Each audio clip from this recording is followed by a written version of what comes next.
I must say that the things I am going to mention are controversial. This I cannot apologize for. As in order to speak freely, one must be willing to be freely offensive and by the same token, freely offended. As you all well know, this is the freedom from government set out in the First Amendment of our Constitution. I don't give this preface for you, but for the growing number who trade that freedom for a tyrannical peace in which only the silencers prevail, and assume a sense of righteousness grounded in evil ideals. They are those who would admit by action but never words that they believe that in order to better the world, they must better others before they ever look to better themselves. They say that the road to peace is to enforce peace on others by compelling the things we say and thus the things we think. They suppose, like Marx, that they, in all their glory, can change a supposedly unredeemable civilization into a corrected utopia. In short, to borrow a phrase from a once great American icon, they dismiss the value of truth, justice, and the American way as primitive and worthy of demolition. Furthermore, they say that it is necessary to do so in the name of a feigned tolerance by any means, and that if we stand in their way, then we are the grime in the gears of human progress. But let's set the record straight. We aren't grime and their ideas are not progress. We know that to value these things is to value the pinnacle of human wisdom against its greater ignorance. We know that without them, we lose to the near ever-present crushing wheel of tyranny, man's 200,000-year journey from the cave to the cosmos. We know this because we know the cost of their absence from the first kingdoms to the last gulags. It is the knowledge of these consequences that leads me to a defense of these values, and thus a defense of the West. Let's start with truth. This opposition states that there is your truth and my truth. This is tantamount to the idea that truth is subjective. If this is the case and all of these supposed truths are held in equal distinction, then if some have been a bit more bold to admit there are no truths. However, let's bring their silly little argument to a close. If theirs is a theory of reality worth its salt, then perhaps they should live under it. But they never have and they never will.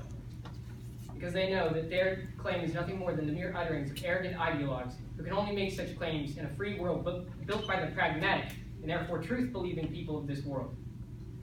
By reason, their ideas are false because they will never work. They will never work because they don't utilize reality to any means. They don't utilize reality to any means because they don't accept reality and do not have actual goals. And the crushing blow which reality deals to all does not care whether they do or do not. This idea is irrevocably tied to the idea of justice. For as English parliamentarian Benjamin Disraeli put it, justice is truth in action.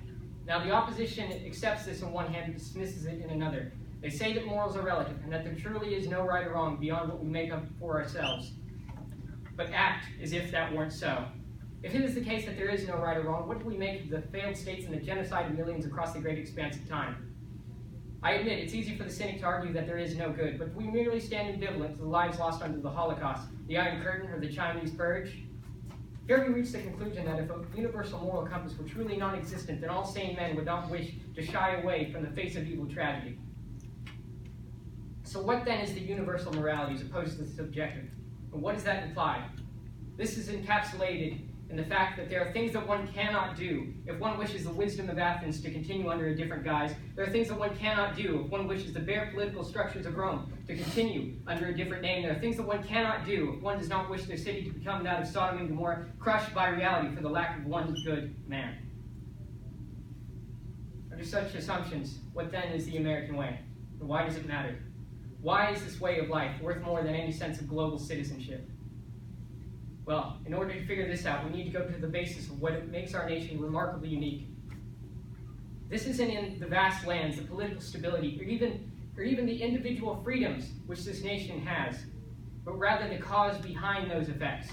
Because, as our 42nd president once stated, America is an idea, the most powerful idea in the history of nations.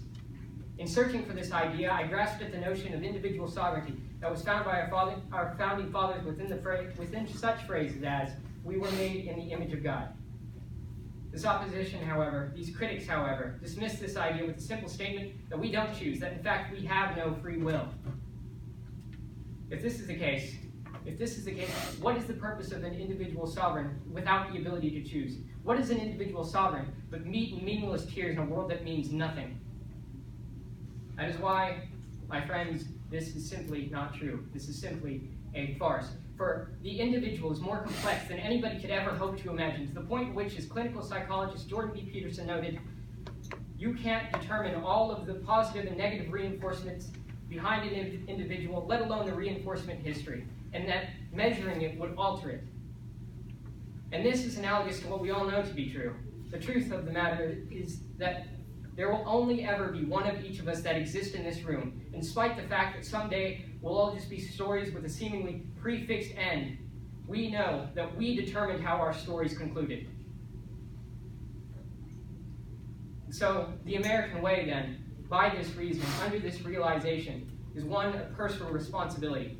This is the Stoic idea that despite all, you have some control of the world in which you reside. That is, as Austrian neurologist and Holocaust survivor Viktor Frankl once stated, that even in the most darkest of moments, you have the ability to choose you have the ability to choose what attitude you take in any given circumstance. Our nation has prided itself on the belief of on getting rid of the things which weaken the individual sovereign. And it has done so throughout its legal code, throughout the great expanse of time, in its short but well-lived existence.